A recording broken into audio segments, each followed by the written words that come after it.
Professor Rildo, boa noite. Eu tô com uma bronca para o senhor, viu? Professor, Dependendo da bronca, já sei que é bronca safada aí. Diga, minha Olha, amiga. eu tava com o áudio aqui aberto, eu não percebi. Eu acho que eu fiz muito do lado. Tá escutando aí, viu? Carolina tem que ter muito cuidado nesses áudios, viu? Muito cuidado mesmo. Bom, ô gente. professor, Oi, é amigo. que a minha disciplina de desenvolvimento pessoal e trabalhabilidade não tá mais no meu portal. Antigamente tinha 5, agora só tem 4. Mas você continua matriculado nela, né? Eu acho que sim, eu não pedi dispensa É nenhuma. com o professor Rogério, é? Positivo.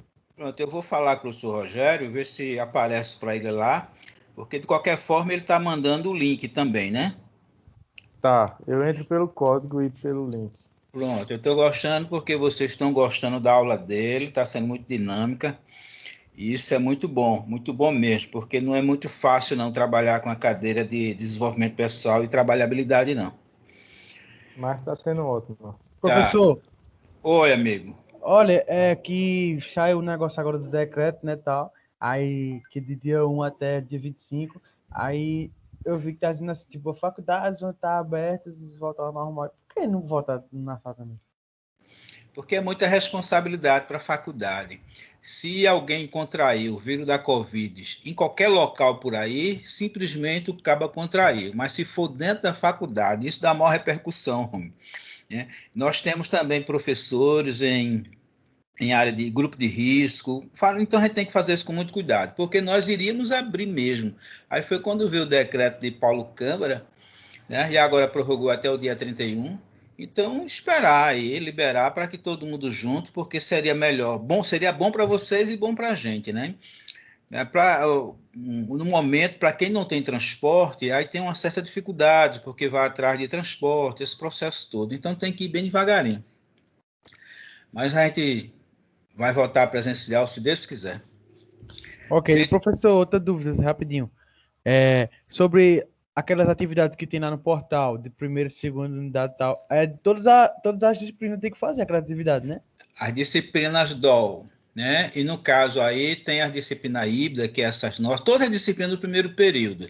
Agora, essa aqui é a híbrida, os professores das disciplinas, quando o aluno não consegue fazer as atividades, tem como professor ajudar. Digamos, uma prova que vale de 1 a 8, de 0 a 8, ele faz de 0 a 10. Quando o aluno prova que o aluno teve dificuldade de acessar as atividades híbridas. Mas a DOL, no caso de comunicação e expressão, vocês realizam 6 atividades. Cada atividade realizada vale de 0 a 10. Então, você fez a primeira e tirou 8, fez a segunda, tirou 7, fez a terceira. No final, soma tudo e divide por 6. Aí, essa média encontrada é a média da primeira avaliação para as disciplinas que são online, a DOL. Aí tem aluno que se tira a nota baixa demais, aí fica ruim porque ele não atinge a média. Aí tem dificuldade, no final pode ir para uma final, né? A gente vai orientando aos pouquinhos, viu?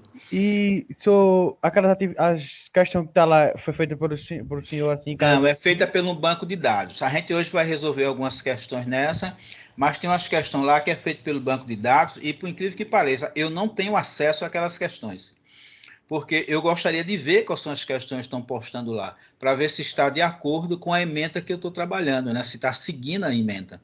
Eu não tenho, eu já solicitei o acesso da disciplina híbrida, talvez pelo caso de minha matrícula ser de coordenador, aí não ter acesso a de professor, mas eu preciso Ô, das informações professor, que estão lá. Opa, mas se o senhor quiser, o senhor pode entrar aqui pelo meu celular e ver quais são as questões e aproveitar e responder, porque o senhor já fica eu vou corrigir teu nome agora, viu? Eu chamei Nathalie. Natália, mas é Nathalie, porque eu vi que você é de Bezerros e provavelmente você é daquele pessoal da farmácia Nathalie, né? Não, professor, se eu fosse, hoje eu não estaria prestes a trancar minha matrícula por falta de emprego. Que é isso, rapaz? Você é daquela família rica lá de Bezerro, rapaz. Família Natali. Então, pois é, então já Ô, dei a professor, solução, senhor. Natali. para responder as atividades do ambiente virtual, é necessário a gente ler aquele e-book enorme e os slides para responder? Se for possível ler, tem que ler, viu? Que é atribuído nota ali, naquilo ali, viu? Agora, quem tiver acesso àquilo ali e puder mandar para mim, eu fico feliz para eu ver aquelas questões. Mas 10 questões vale quanto? Mas vamos devagarinho. Vamos começar aqui lembrando a vocês o seguinte, que hoje é a penúltima aula antes da prova. Eu concluo aí hoje esse tópico, que é justamente teoria das contas. A próxima aula é uma revisão geral do que a gente viu. E eu vou tentar fazer a revisão em cima de questões de prova, porque fica mais fácil a gente fixar. Porque quando for, deixa eu ver, 7, eu acho que dia 9, né? Dia 9 nós faremos a nossa primeira avaliação, primeira prova. Deixa eu verificar aqui se é dia 9 mesmo. Dia 9. Dia 9 a gente faz a primeira prova. Então, vamos... É a quinta aula da gente? Como? É a quinta aula da gente? A quinta aula aí, eu sei que a gente vai seguir o calendário de prova e as provas começam no dia 7. Não, essa aula que a gente está tendo agora é a quinta aula, né? Tipo... acho que seja a quinta aula. Aí, tipo, a cada 5 aulas, tipo, a cada 5 semanas, porque não aula por semana, a gente tem prova? Tem. Às vezes dá 6 aulas por semana, às vezes dá 7, depende do período. Nós temos que ter 100 dias letivos, né? 100 dias de aulas normalmente lá. Então, se divide isso aí praticamente em 3. Por que em 3? Porque em 2 períodos a gente faz as provas, aí sobra um período para fazer final, reposição. Digamos, os alunos que estão entrando agora, no caso de Nathalie. Nathalie entrou agora. Ela pode optar de não fazer essas primeiras provas agora. Ela tem o direito de fazer essas provas lá no final, depois que fizer as segundas. Aí chama-se as segundas chamadas, porque o aluno às vezes entra na terceira semana de aula, ele não viu o conteúdo todo. Aí, para não correr o risco de o aluno fazer a prova e tirar nota baixa, porque não conseguiu acompanhar, ele tem o direito, inclusive contratual, de fazer a segunda chamada, que é realizada depois da segunda unidade. Ô, professor, foi passada alguma aula? Oi. Bom, não entendi nenhum dos dois. Que foi? A primeira aula que o senhor fez, o senhor não postou lá no YouTube, não foi? Mas tá, não, só postou, se eu não me engano, a terceira e a quarta. Eu não coloquei no YouTube, porque eu escutei a aula, aí eu brinquei demais com vocês, aí disse algumas coisas que não pegaria bem eu botar lá no YouTube, botar ele tá no YouTube, mas tá privado, para o público, entendeu? Aí por isso que eu não liberei. Aí na segunda aula, aí eu trabalhei alguns conteúdos da primeira, naquela segunda aula que eu coloquei lá. Agora vocês ficam atentos na revisão que eu vou fazer, aí eu vou fazer a revisão na próxima semana, aí essa fica lá no YouTube direitinho para vocês olhar e vocês ver todo o conteúdo lá de forma resumida, viu? Não, professor, mas se a gente pedir... Desculpa, pode falar. Não, era besteira, era só para perguntar se a gente ia fazer todas as atividades de novo que a gente fez. Lá no portal, não. No portal, não. A gente vai fazer aqui, ao vivo aqui, a gente vai fazer, eu vou botar umas questões, não vou pedir assim, resolva não. Eu vou resolvendo com vocês e explicando. Eu vou dar um exemplo no exercício de hoje. O exercício de hoje é só verdadeiro e falso. Certo ou errado? Aí eu vou explicando passo a passo para vocês verem como é que a gente vai fazer a prova, viu? O professor foi passado alguma atividade para quem... Porque no meu caso eu entrei na terceira... Não, Nathalie, passei não. Minhas atividades é na hora, é ao vivo aqui, é ao vivo. Aí não passei nenhuma não, viu, minha amiga? Se preocupe com isso não, que você vai desenrolar igual o pessoal aí. Mas vamos para a aula de hoje. Nathalie sou eu agora, professor. Como? Nathalie sou eu agora. Era fazer a Thalita. pergunta. Ah, desculpa aí. Acho que é porque eu liguei meu microfone junto com o dela. Sim, mas se eu decidir fazer a prova e pelo apurado que o senhor vai fazer nessa revisão, o senhor acha que, por exemplo, tem capacidade de fazer uma prova tranquila? Tem, então, Nathalie. Olha, Nathalie, na revisão que nós iremos fazer na próxima... Já começa de hoje. Já começa de hoje, quando a gente for resolver as questões aqui. Tá? A gente tem 14 questões para resolver e é tudo em cima da teoria que nós vimos até aqui. Na próxima semana, que eu vou pegar todo o conteúdo que foi trabalhado e vou informar isso em exercício, e nós vamos resolver o exercício, aí você vai dizer se tem condições de fazer a prova ou não. Eu acredito que sim, minha amiga. Ok. Ô, professor, essa aula é continuação da aula da semana passada, né? Que o senhor não terminou o slide. É tudo uma sequência. Por isso que quando alguém perde uma aula, tem dificuldade na outra. É uma sequência. Por isso que se faz necessária a revisão. Tá bom? Vamos começar? Ô, professor. Oi. Sexta-feira que vai ter aula normal? Sexta-feira é algum feriado, é alguma coisa, é? É sexta-feira santa, né? A próxima. E é? E que, na verdade, não era nem para existir esses feriados, porque a gente já está vivendo feriado já faz um ano, né? Minha amiga. Mas eu já faz desde dezembro. Mas a gente faz o seguinte, se alguém for viajar, alguma coisa aí, quiser que eu vou ter que fazer a revisão, certo? A gente pode até fazer no outro dia, a gente pode fazer no dia que vocês têm uma disciplina DO, a gente pode fazer. Agora, eu tenho que ver o dia que eu também posso, né? Porque eu trabalho com o 8º período, eu trabalho com a turma de Arapiraca, a gente tem uma turma de 7º período de Arapiraca, que eu dou aula daqui, então, que é justamente numa quarta-feira. Aí eu tenho na segunda e tenho com vocês na sexta. Aí eu só poderia fazer isso aí na terça ou na quinta.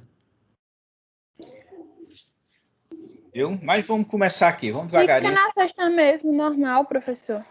Eu não tenho problema não, estou aqui trancado mesmo dentro de casa, até a foto da faculdade, mas eu trabalhar em casa, estou trabalhando home office só uns 4 meses ou mais. Ô, professor. Oi.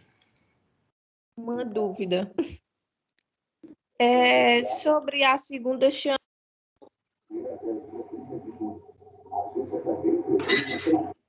Sim, segunda chamada, diga.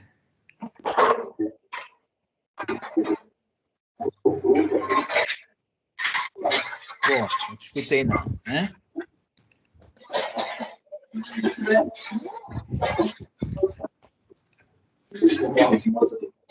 Bom, alguém está querendo falar, mas quando o Albert tem um áudio, vamos começar a aula. No decorrer da aula, aí nós vamos falar.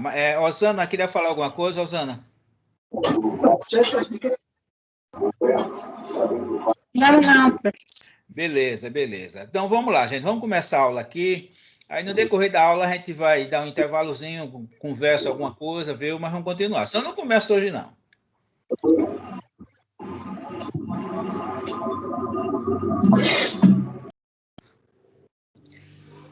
Pois bem, vamos começar agora. Olha, nós iremos com a maior calma do mundo. Vocês, de preferência, têm que perguntar para eu saber que você está entendendo. Uma das maiores dificuldades que os alunos têm quando começam a fazer lançamento contábeis é saber a questão de débito e crédito. Quando se fala débito e crédito, que você, como contador, vai ter isso a vida toda, né? E o administrador precisa conhecer isso também para que não fique para trás na empresa que esteja trabalhando, porque tem contador que não ajuda, e quando o administrador conhece, aí fala a mesma linguagem, então fica mais fácil a relação. Então, a dificuldade que os alunos têm em debitar e creditar é porque, às vezes, ele não estuda as escolas. Existiam várias escolas do pensamento contábeis no mundo, várias escolas. Cada escola trazia uma forma de trabalhar com as contas. Hoje nós vamos conhecer as 3 principais. Essa teoria personalista, a teoria materialista e a teoria patrimonialista. A gente hoje tem que matar essas 3 teorias. A que vocês menos devem se preocupar é a teoria patrimonialista. Tá? Não está aqui no decorrer da aula, eu vou dizer o porquê. Então, vamos conhecer primeiro a teoria personalista. Por que a teoria personalista? Porque existia um grupo de pessoas, um grupo de estudiosos da contabilidade, que eles se denominavam personalistas. Aí surgiu uma escola com esse nome. Surgiu isso na Inglaterra e na Itália. A escola personalista. Então, vamos entender o que é isso. O senhor já está passando slide ou não? Porque o meu está parado ainda no primeiro, Fundamentos Contábeis. Não, eu estou no segundo slide, que tem teoria das contas. Não, o meu está no primeiro, Fundamentos Contábeis. Eu não sei se está todo mundo, só foi o meu. Não, então, veja aí. Está normal, está no 2. O teu está no 2, né? O meu também está no 2. Apareceu aquela frase novamente, para assumir o controle. Não, aí eu tenho medo de mexer e mexer aí no seu. Pelo amor de Deus, não mexe. Da outra aula eu mexi. Pronto, eu estou aqui ainda em Fundamentos Contábeis para cursos de administração e contábeis. Mas vê se aparece assim, para o apresentador, pô. Para o apresentador, tem sim. Aí tu aperta que vai ficar normal. Deixa eu ver. Eita, minha gente, como eu tô. Volte logo essas aulas presenciais. Atualizou? Atualizou, tá? Teoria das contas, as principais teorias, não é isso? Porque o senhor estava falando e o meu parada. Eu disse, tranquilo, tá certo. Ok, desculpa. Bom, vamos lá. Então, você está observando aí 3 teorias. Teoria personalista, materialista e patrimonialista. Isso foi fruto de uma escola, alguns pensadores se reuniram, aí fizeram nossa escola personalista, aí criaram uma teoria das contas. Todas essas teorias é inerente às contas que a gente vai utilizar na contabilidade.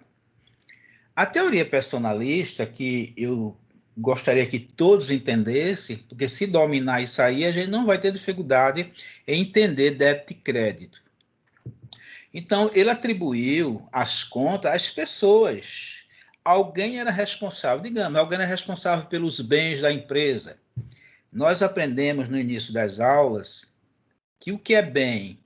Existem bens numerários, que é o dinheiro. Existem bens de venda, aquela mercadoria que a empresa vende. Existem bens de uso, que é aqueles bens que a empresa... Números de trânsito. E aí é lá no numerário em trânsito, né? Aí tem lá nos bens numerários. Aí nós temos bens numerários, que representam dinheiro, nós temos os bens de venda, que são as mercadorias que a empresa precisa vender, nós temos os bens de uso, que são todos os bens utilizados pela empresa para desenvolver a atividade dela, como o prédio, o terreno, os móveis, as máquinas. Ela não usa isso para vender, ela usa para usar, para desenvolver as atividades dela. O supermercado, aquelas prateleiras, o caixa, ele usa esses bens para desenvolver atividade. Então, isso são bens de uso. Mas existem os bens de venda, que são as mercadorias. E tem os bens de renda. É aqueles bens que eu faço investimento. Eu comprei um imóvel, vou deixar ele ali demorar para se valorizar, para eu vender futuramente. Isso é investimento. Então, esses tipos de bens, nesta teoria, era uma pessoa que era responsável por eles. Então, todos os bens da empresa, alguém era o responsável. Então, esse responsável devia à empresa esse bem, né? Digamos, hoje vocês que trabalham que conhecem aí a comercialização aí na Sulanca, aí tem gente que fabrica demais, tem gente que não faz nada. Aí você pega os seus bens que você construiu, os seus moldes, as roupas, e dá para alguém vender. Alguém pega isso aí por consignação. Ou seja, o que é consignação? É alguém que está com o que é seu, mas lhe deve responsabilidade. Futuramente ele vai prestar conta. Ele deve a você porque ele está com os seus bens, suas roupas, né? Todo o seu material de venda. Então, alguém está por consignação. Vocês conhecem muito bem esse termo. Agora, o que vocês não sabiam é que isso saiu da contabilidade, isso saiu da história personalista. Então, observem. Quem é o agente consignatário? É aquele que está com os bens dos outros. Eu fabrico roupa e dei para alguém vender para mim. Então, se alguém pega meus bens, ele vai ter que vender e prestar conta a mim. Ele me deve alguma coisa. Ele deve algo que pertence ao meu ativo. Então, são essas pessoas? São os agentes consignatários. O que é que eu quero que vocês entendam nesse momento? Agente consignatário são aquelas pessoas que estão responsáveis pelo bem dos outros. Está com o que é meu, ele me deve. Ele me deve meus bens, deve satisfação a mim. Se ele vendeu, ele me deve o dinheiro. São os agentes consignatários. Existe outro tipo de agentes, né, que são os agentes correspondentes, que é aquele que é responsável pelos direitos e obrigações da empresa. Eu atribuí a alguém a responsabilidade de cuidar dos meus bens e das minhas obrigações. A esta pessoa eu dei o nome de agente consignatário. Tá? Então, quando eu falar agente consignatário, é alguém que é responsável pelos direitos da empresa e pelas obrigações da empresa. E existe o terceiro, que são justamente os proprietários. Os proprietários são aquelas pessoas que é responsável pela receita, pelas despesas da empresa, pelo patrimônio líquido. Claro que eu vou ser o responsável. Claro que eu, como proprietário, eu vou ser o responsável pelo dinheiro que está entrando na empresa, responsável pelo dinheiro que está saindo, responsável pelo lucro, patrimônio líquido. Então, essa pessoa que é responsável pela receita, pela despesa e o lucro da empresa lá no patrimônio líquido é o proprietário. Eu não vou botar o lucro e receita da empresa para a mão de terceiro, que eu não estou doido. Então, é o proprietário. Então, observe, aí eu vou passar os slides agora, depois a gente vê a teoria materialista e a personalista. Eu vou passar os slides para a gente observar o que nós estamos falando. A colega aí, vê se passou o slide para você aí. Está no terceiro slide agora. Passou, agora está normal. Pronto. Aí eu tenho a teoria personalista. Então, já sabe, são as pessoas. Aí ela diz assim, essa teoria atribui às pessoas a responsabilidade para cada conta, de forma que o responsável pelo caixa é um bem numerário, devia à empresa o equivalente ao valor registrado nessa conta. Ou seja, o valor que estava na empresa no caixa, deixa eu me dirigir agora a Nathalie. Nathalie, a empresa, o dinheiro que está dentro da empresa, o dinheiro que está lá na tesouraria, é representado por uma conta chamada caixa. Então, quando a gente fala a conta caixa é porque é o dinheiro que está na empresa. Se eu falar assim a conta banco, é porque o dinheiro está no banco. Se eu falar aplicações financeiras, é porque o dinheiro está aplicado. E quando uma colega aí que se pronunciou agora há pouco, quando o dinheiro está sendo transferido, a gente chama numerário em trânsito. Aí ela deu até um exemplo, né? Acho que foi ela que deu o exemplo, que disse assim, o boleto. Quando a gente paga o boleto da faculdade, a gente paga o boleto, mas não, a faculdade, enquanto não compensa, enquanto a faculdade, esse dinheiro não cai na conta da faculdade, esse dinheiro está em trânsito. Tudo isso representa um bem, mas que bem? Bem numerário, bens de venda, bens de renda, então por aí. Uma pessoa é responsável por esses bens. Então,